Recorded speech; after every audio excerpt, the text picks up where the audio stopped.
지금도 우리 교우 가운데서 자가 격리 중인 분들이 많이 있습니다. 아마 영상으로 예배를 보고 있을 줄로 압니다.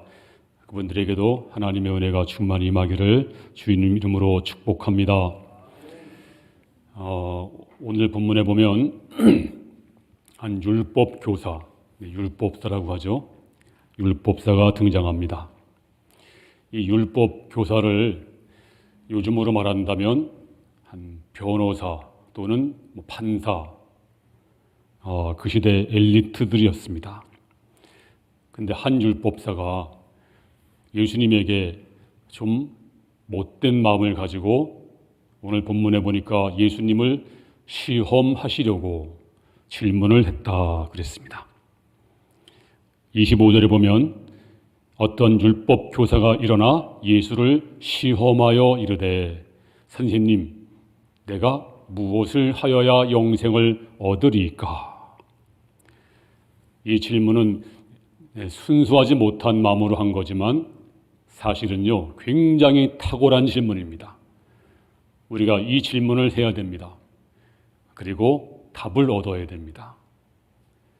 자, 그런데 이 질문을 언뜻 보기에는 참 좋은 질문처럼 보이지만 이 사람은 예수님을 책잡으려고 가시돋친 질문을 한 것입니다. 자, 이때 예수님이 그 의도를 아시고 대답 대신에 오히려 질문을 하셨어요. 자, 26절에 보니까 예수께서 이르시되 율법에 무엇이라 기록되었으며 네가 어떻게 읽느냐. 한번 이런 뜻이죠. 너 율법사가 아니냐? 너 잘 알잖아. 한번 대답해봐. 성경의 율법에 뭐라고 기록되었는지. 그랬더니 율법사가 자신 있게 오늘 27절에서 이렇게 대답하죠. 자, 시작. 대답하여 이르되 내 마음을 다하며 목숨을 다하며 힘을 다하며 뜻을 다하여 주 너희 하나님을 사랑하고 또한 내 이웃을 내 자신같이 사랑하라 하였나이다. 자, 이 율법사 대답은요, 완벽했습니다. 근데 이 사람은 사실은 위선자였습니다. 예수님이 이걸 아시고 그래, 너 참 대답을 잘하는구나. 네 대답이 옳은 것이다. 맞는 것이다. 그러므로 가서 행하라. 그러면 영생을 얻을 것이다. 자, 이 대답을 들은 율법사가 좀 마음의 가책을 얻었으면 알겠습니다. 그리고 고개를 푹 숙이고 돌아갔어야 했습니다. 그런데 안 그런 척 하면서 또 이렇게 질문합니다. 아주 능청스럽게. 자, 29절에 보면 이 사람이 자기를 어떻게 하기 위해서요? 옳게 보이려고 예수께 여짜오되 그러면 내 이웃이 누구이니까? 나같이 똑똑한 사람, 나 같은 엘리트, 나 같은 고상한 인격, 내 사랑을 받을 만한 이웃이 도대체 누구입니까? 내가 상대해 줄 만한, 나와 어울릴 수 있는 그런 이웃이 누구일까요? 한번 논쟁을 해보자. 그런 심산입니다.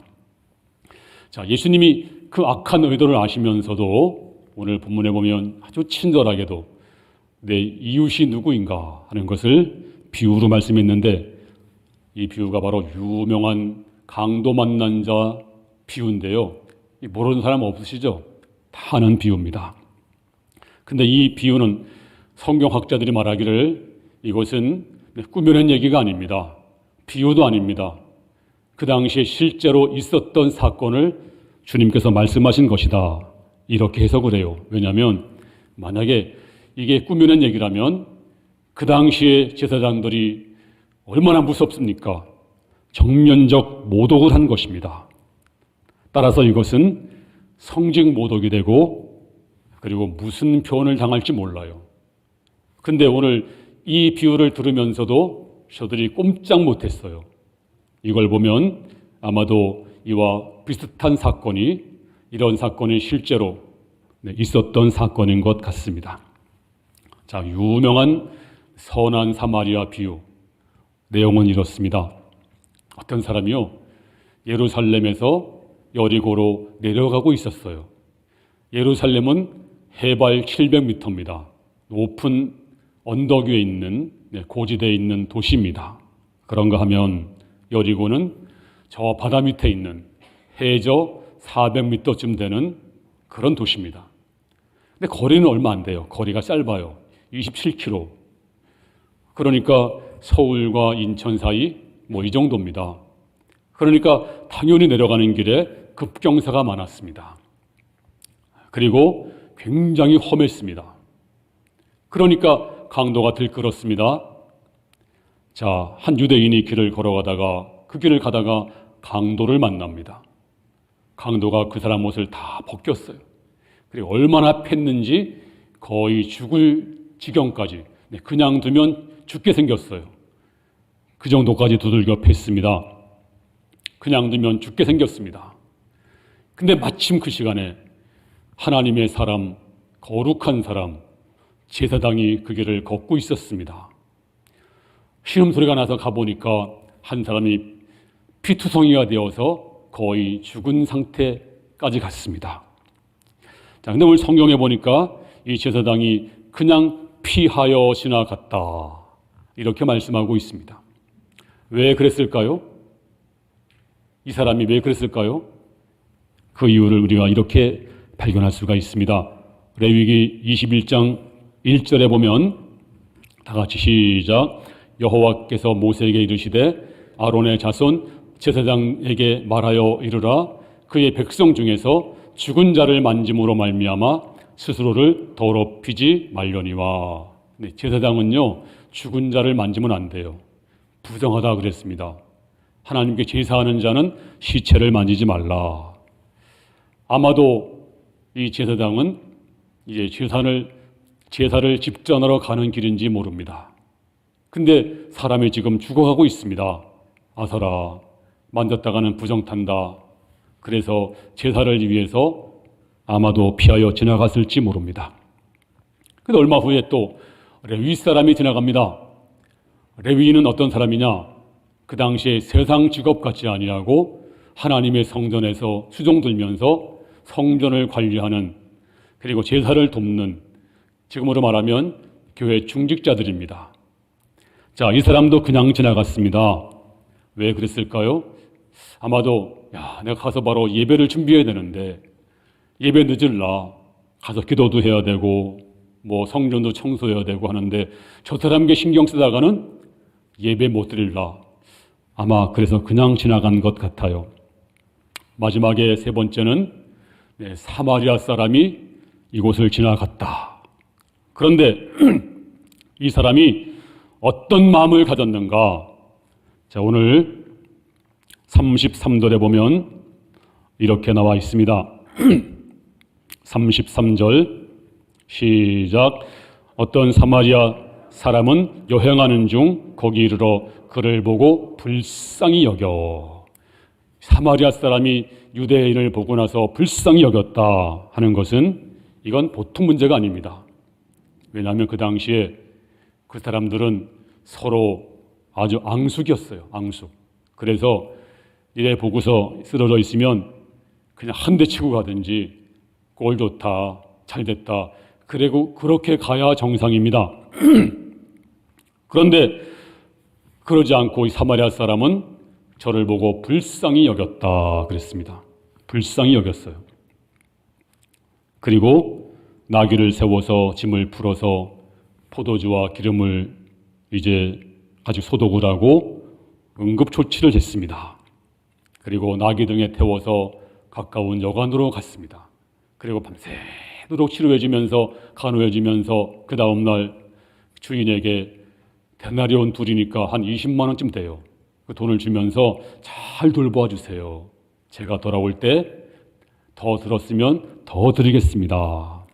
자, 주님이 이 비유를 말씀하시고 나서 이렇게 말씀했습니다. 자, 36절 말씀 시작.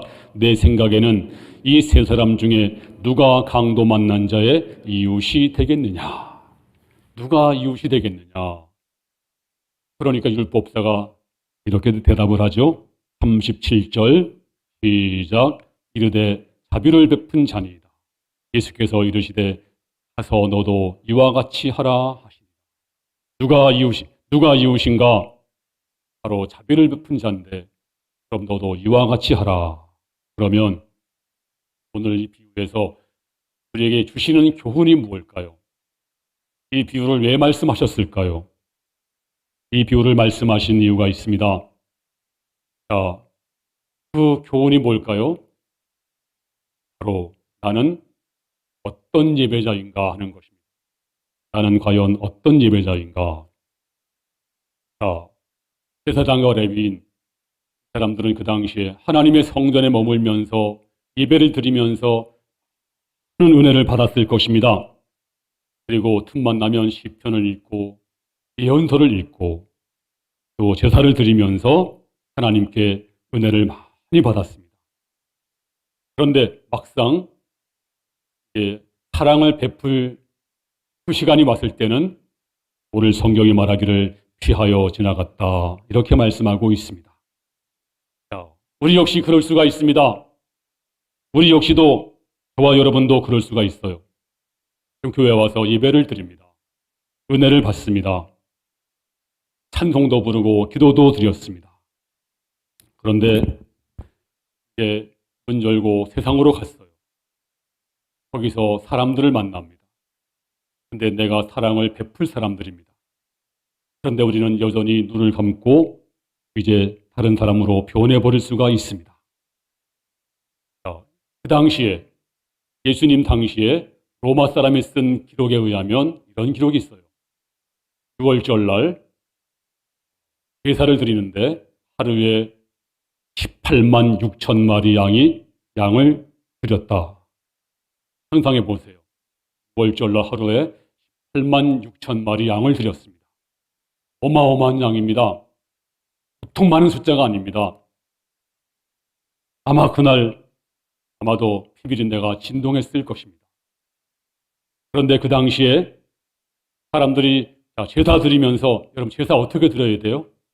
양을 잡으면서 양이 막 피를 흘리면 하나님, 죄는 제가 졌는데 저 양이 내 죄를 대신해서 저렇게 피 흘리는군요. 하나님 감사합니다. 하나님, 이제 하나님의 은혜로 살겠습니다. 믿음으로 살겠습니다. 죄를 멀리하겠습니다 하면서 그 양을 드리는 것이 마땅한데, 그러지 않고 양만 잡아 드렸어요. 양만 잡아 드린 것입니다. 얼마나 드렸어요? 18만 6천 마리, 5천 마리. 어마어마한 양을 드린 것입니다. 근데 이 사람들이 그 당시에 죄는 마음껏 짓고 마음대로 짓고 양만 잡아 드렸어요. 그리고 별로 마음에 감동이 없었습니다. 그냥 양만 드리자. 그리고 형식적으로 예배를 드립니다. 그리고 돌아갔습니다. 성경이 말하기를, 우리 주께서 말씀하시기를, 한마디로 말하면 그런 예배는 내가 역겨워한다 그랬습니다. 자, 보겠습니다. 이사야 1장 11절 시작. 여호와께서 말씀하시되 너희의 무수한 재물이 내게 무엇이 유익하뇨? 나는 수양의 번제와 살찐 짐승의 기름에 배불렀고 나는 수송아지나 어린 양이나 수염소의 피를 기뻐하지 아니하노라. 그날 수많은 재물을 드립니다. 하나님께서 말씀하시기를 그 무수한 재물이 내게 무엇이 유익하뇨? 나는 너희가 드리는 그 재물에 배불렀는데 쓸모없다. 나는 그런 재물을 기뻐하지 않는다. 그리고 나서 아주 유명한 말씀을 했습니다. 그 다음 절에 보면 시작. 너희가 내 앞에 보이러 오니 이것을 누가 너희에게 요구하였느냐? 내 마당만 밟을 뿐이니라. 헛된 재물을 다시 가져오지 말라. 헛된 재물이다. 신은 재물을 가져오지 말라. 내 마당만 밟을 뿐이니라. 너희가 마음도 없는 예배, 마음도 없이 드리는 기도, 마음도 없이 드리는 헌금과 그 모든 행위들, 헛된 재물이다. 다시는 가져오지 마라. 내 마당만 밟을 뿐이다. 그러면 여러분, 도대체 그 당시 사람만 그런 것일까요? 그렇지 않습니다. 오늘도 저와 여러분 중에서 그 길을 따라가는 사람들이 있을지 모릅니다. 그 사람처럼 마음은 없고 그냥 예배만 드립니다. 하나님은 그런 예배를 기뻐하지 않습니다. 그러면 하나님이 원하시는 예배는 무엇인가? 하나님이 원하시는 것은 무엇인가? 자, 놀라운 말씀이 있습니다. 시편 51편 17절 말씀 시작. 하나님께서 구하시는 제사는 상한 심령이라. 하나님이여 상하고 통회하는 마음을 주께서 멸시하지 아니하시리이다. 그렇습니다. 하나님이 원하시는 건 뭐라고 그랬어요? 상한 심령이라. 상한 심령과 상하고 통회하는 마음을 주께서 멸시하지 않으신다. 그러면 이 상한 심령이 뭘까요? 상한 심령은 오만한 마음, 교만한 마음, 자존심, 바로 이것이 깨어진 상태를 가리켜서 바로 상한 마음이다. 그런 것입니다. 내 생각, 내 고집, 내 철학, 내 주관, 이게 철저히 깨어져서 하나님, 나는 틀렸습니다. 나는 십자가에서 죽었습니다. 나는 죄인입니다. 하나님만이 옳습니다. 나는 부족한 죄인입니다. 그리고 주 앞에 나아가는 자, 바로 이것이 상한 심령인 줄로 믿습니다. 사람은 상한 거 싫어하죠. 깨어진 거 싫어합니다. 하지만 하나님은 상한 심령을 좋아하십니다. 깨어진 것을 좋아하십니다. 내 마음이 안 깨어지고 내가 옳고 내 생각이 옳고 내 주관이 옳고 내 판단이 옳고 그래서 내 판단을 가지고 사람들을 막 정죄하고 그리고 이제 많은 사람들을 막 찌르듯이 찔러버리면 이게 바로 교만입니다. 하나님 앞에 주여 내 생각은 십자가에 못 박았습니다. 나를 깨뜨려 주시옵소서. 나는 아무것도 아닙니다. 주 앞에 이렇게 나가는 자 주께서 기뻐하시고 상한 심령을 받으시고 그리고 그 예배를 기쁘게 받을 줄로 믿습니다. 할렐루야. 사사기 7장에 보면 기드온 군대가 300명입니다. 300명을 가지고 수많은 미디안 군사를 이길 수 없어요. 하나님이 이길 비책을 주었어요. 어떻게 해요? 항아리 300개를 준비해요. 항아리 300개를 준비한 다음에 횃불을 거기다 집어넣었어요. 덮었어요. 항아리 속에 집어넣었어요. 거꾸로. 그 다음에 외치면 한순간에 그 항아리를 깨뜨려라. 그리고 횃불을 높이 들고 외쳐라. 이제 한밤중에 조용히 가서 포위한 다음에 이제 시도를 하니까 항아리를 깨뜨렸어요. 횃불이 나타났습니다. 소리를 질렀습니다. 그랬더니 미디안 사람 군인들이 놀래가지고 이게 뭐냐. 서로 막 죽이고 서로 찌르고 그러다가 다 멸망을 당하고 도망을 갔습니다. 그 전쟁에서 이겼습니다. 어떻게 이겼나요? 항아리가 깨진 것입니다. 항아리가 깨지니까 불빛이 나왔습니다. 마찬가지로 내가 깨어져야 됩니다. 내가 깨어지면 주님의 영광의 빛이 나타납니다. 할렐루야. 내가 깨어지면 주님이 나타나십니다. 내가 안 깨어지면 주님은 아무것도 할 수가 없습니다. 그러므로 참된 예배가 무엇입니까? 참된 기도가 무엇입니까? 내가 깨어지는 것입니다. 사람은 깨어진 거 싫어하지만 주님은 기뻐하십니다. 오늘도 철저하게 깨어지기 바랍니다. 상한 심령이 되기를 바랍니다. 하나님이 받을 줄로 믿습니다. 멸시하지 아니하시고 여러분의 마음을 받으시고 그리고 놀라운 축복으로 함께할 줄로 믿습니다. 누가복음 5장에 보면 베드로가 고기를 못 잡았잖아요. 주께서 말씀하시기를 깊은 데로 가서 그물을 던지라. 그랬더니 고기가 얼마나 많은지 그물이 찢어지게 되었습니다.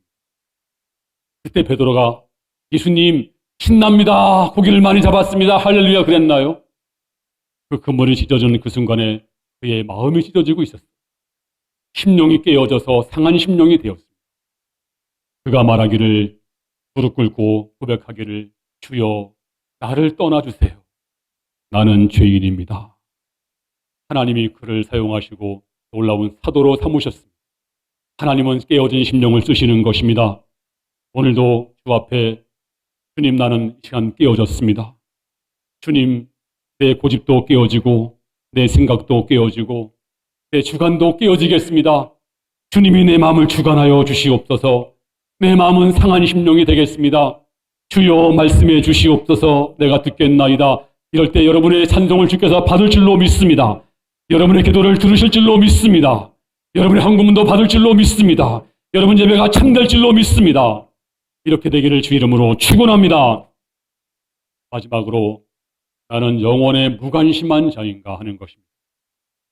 첫 번째는 나는 어떤 예배자인가? 혹시 비정한 예배자인가? 두 번째는 나는 영혼에 무관심한 자인가 하는 것입니다.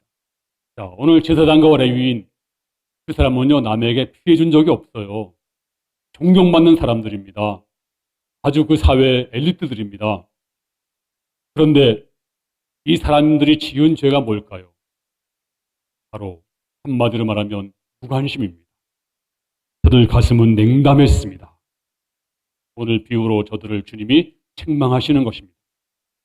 근데 지금도 놀랍게도 이런 레위인과 제사장이 지금도 존재합니다. 아니 우리 가운데 있을지 모릅니다. 자, 혹시 여러분 이렇게 질문할 수가 있습니다. 아니 목사님, 요즘에는 강도 만난 사람 없어요. 어디 있습니까? 그런 사람들이 혹시 있을지 모르지만 본 적 있나요? 요즘에 강도 별로 없어요. 하도 뭡니까? 뭐라 그러나 비춰주는 게 CCTV가 있어가지고 도둑이 다 사라졌대요. 지금 이제 다른 범죄가 많이 생기고. 그런데 아니 요즘에 강도 만난 사람은 찾아볼 수 없습니다. 맞습니다. 문 열고 나가보세요. 예수님이 없어도 하나님이 없어도 잘 살고 있습니다. 별 문제 없습니다. 강도 만난 사람 볼 수가 없어요.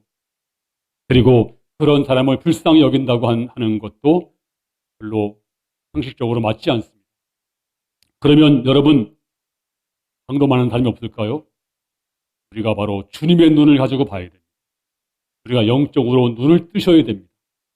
영적으로 눈을 뜨게 되면 지금도 사단에게 얻어맞아서 그래서 죽어가는 사람이 얼마나 많은지 모릅니다. 사단과 귀신에게 실컷 얻어맞고 조종당하고 사는 사람, 그리고 한 걸음 한 걸음 저 지옥을 향해서 가는 사람들이 얼마나 많은지 모릅니다. 지금도 눈 뜨고 보세요. 강도 만난 자가 널브러져 있습니다. 마치 저들은 소살장으로 끌려가는 동물과 같아요. 이제 지옥을 향해서 한 걸음 한 걸음 가고 있습니다. 아직은 죽지 않았습니다. 하지만 곧 지옥에 떨어져 죽을 것입니다. 지옥이 무서운 이유를 아시나요? 제가 지난주에 말씀드렸습니다. 지옥은요, 죽음이 없는 곳이라. 죽음이. 아무리 고통스러워도 죽을 수 없는 곳이고 고통만 계속되는 곳이 바로 지옥입니다. 죽음이 사라지는 곳 지옥이고요. 그리고 지금 이 지옥이 얼마나 끔찍한가. 마가복음 9장 47절에 시작. 만일 내 눈이 너로 범죄하게 하거든 빼버리라. 한 눈으로 하나님 나라에 들어가는 것이 두 눈을 가지고 지옥에 던져지는 것보다 나으니라. 거기에서는 구더기도 죽지 않고 불도 꺼지지 아니하느니라. 거기는요, 만약 눈이 범죄하면 눈을 빼서라도 지옥 가지 마라. 이러니까 여러분 지옥이 얼마나 무서운 것입니다. 차라리 발을 찍어버리라. 발이 범죄하면 그 정도로 지옥 가지 마라. 한 번 가면 나올 수 없어요. 지옥은 무관심의 사각지대입니다. 아무도 관심 가져주지 않습니다. 영원히 고통당하는 곳 지옥입니다. 지금도 강도 만난 사람들이 우리 주변에 널려 있습니다. 머지않아 지옥 갈 것입니다. 우리가 영의 눈을 떠서 그 사람을 봐야 됩니다. 그리고 그 사람을 사마리아 사람처럼 불쌍히 여겨야 됩니다. 오늘 33절 말씀 보세요. 시작. 어떤 사마리아 사람이 여행하는 중 거기 이르러 그를 보고 불쌍히 여겨. 이 불쌍히 여겨란 말이 무슨 뜻일까? 제가 책을 참고를 많이 해보고 원문 성경을 보니까요. 이런 뜻입니다. 애타는 마음으로 뜨겁게 움직인다. 움직인다가 중요한 동사 중에 동사인데 같이 이렇게 붙어 있는 말인데요. 애타는 마음으로 움직인다. 이게 바로 불쌍히 여긴다. 이런 말입니다. 무슨 말이냐면 보는 순간에 마음이 뜨거워졌어요. 그리고 그리고 그 사람의 고통이 내 마음으로 전달되어졌습니다. 그래서 앞뒤 가릴 것도 없어요. 야, 내가 저 사람 도왔다가 뭐 분변당할라 그런 것도 아니야. 좌우 가릴 것도 없이 달려갔어요.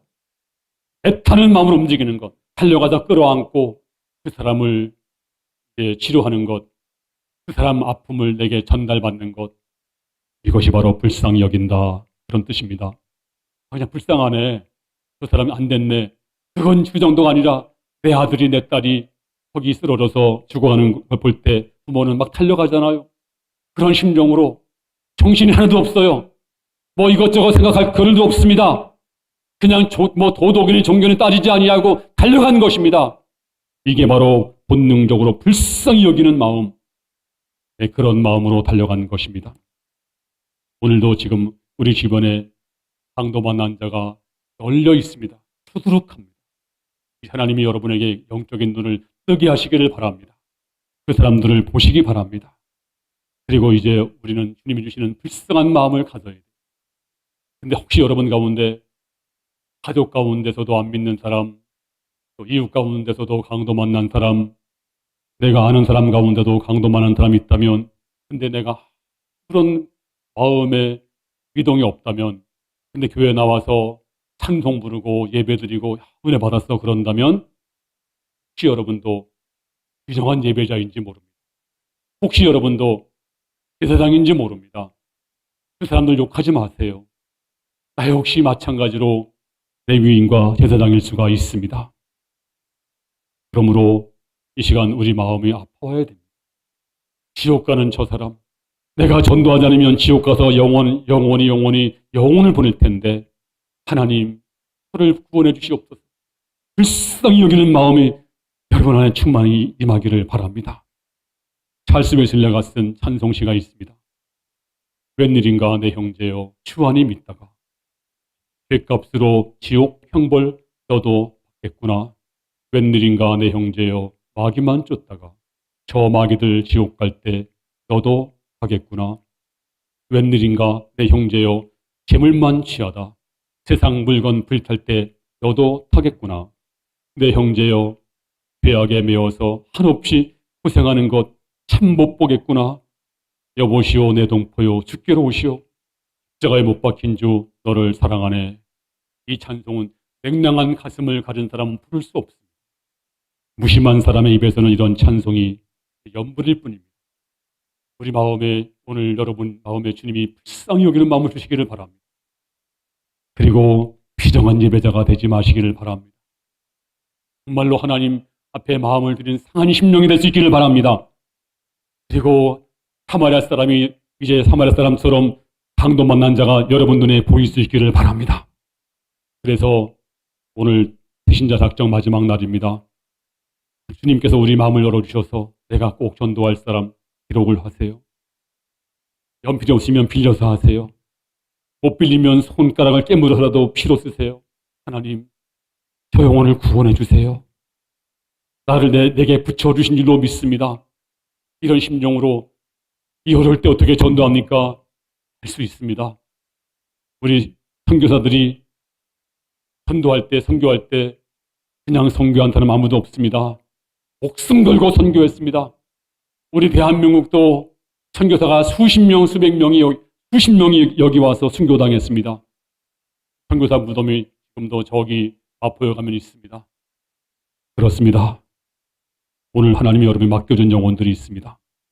눈물로 기록하시고 우리 모두가 다 하나님이 기뻐하시는 상한 심령으로 예배하시고 그리고 영의 눈을 떠서 불쌍히 여기는 마음이 생기는 복된 성도 되기를 주님 이름으로 축원합니다.